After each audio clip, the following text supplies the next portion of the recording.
चाहिँ हामीले यहाँ के गर्नु गइरहेको छ भन्दाखेरि आइफोन XS Max 256 GB यो चाहिँ 17,10,000 परेको हो यो कोरियन वान। अब यसपालि चाहिँ स्यालेरी बेसिक स्यालेरी 15,75,000 हो। 2 लाख चाहिँ घरबाट पठाएर भए पनि आइफोन XS Max नकिनी भएन भनेर यहाँ मैले चाहिँ आज यो ओपनिङ अनबक्स गर्न गइरहेको छु। यसलाई फर्स्ट अफ अल हामीले अब हेरौँ सिल प्याक छ, यो खोलेको छैन, देखिरहेछ यहाँ। हजुर एकदम यो सिल प्याक छ। अब यसलाई यसरी खोलौँ।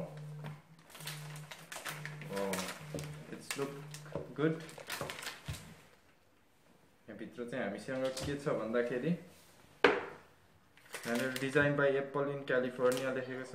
त्यस पछाडि हामीसित यहाँ म्यानुअल बक्स छ, स्टिकर समथिङ लाइक दिस। र हामीसँग यहाँ छ आइफोन XS Max 256 GB। त्यस पछाडि अब हामी यसलाई निकालौँ।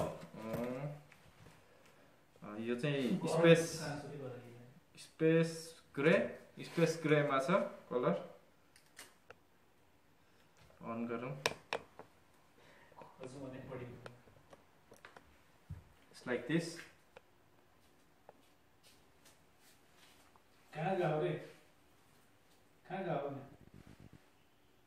ढिलो हुन्छ क्या त। यसमा चाहिँ A12 बायोनिक चिप हालेको छ भनेको छ। पहिलाकै X भन्दा चाहिँ यो अपग्रेडेड भर्जन हो। क्यामेराहरू सेम हो, यसको क्यामेराहरू चाहिँ तपाईँको पहिलाको र यसमा सेमै हुन्छ। यहाँ देखायो हेलो।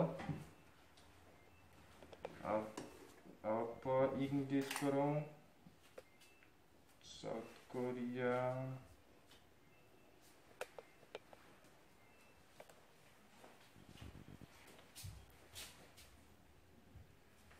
साउथ कोरिया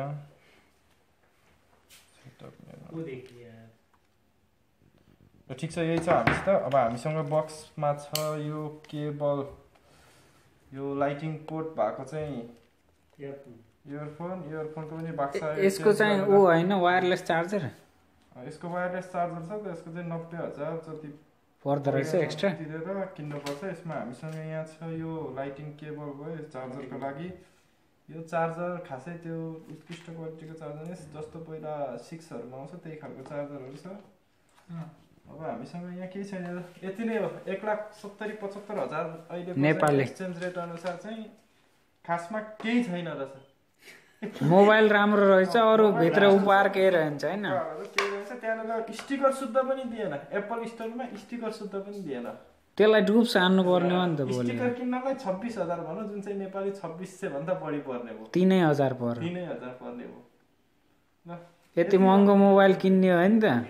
यति मोबाइल किन्ने अब। ल यो मोबाइल ओपनिङ गर्दा तपाईँलाई कस्तो फिल भइरहेको छ? ओपनिङ गर्दाखेरि राम्रो फिल भयो। म पहिला चाहिँ सेकेन्ड ह्यान्ड त्यो 1.5 लाख 2 लाखको मोबाइल चलाइरहेको थियो यो कोरियन वान चाहिँ। अनि यो चाहिँ अब ठिकै छ, किनौँ न त एउटा अब के भएर भन्ने हिसाबले चाहिँ अब किन्ने हो। ठिकै छ, रमाइलो।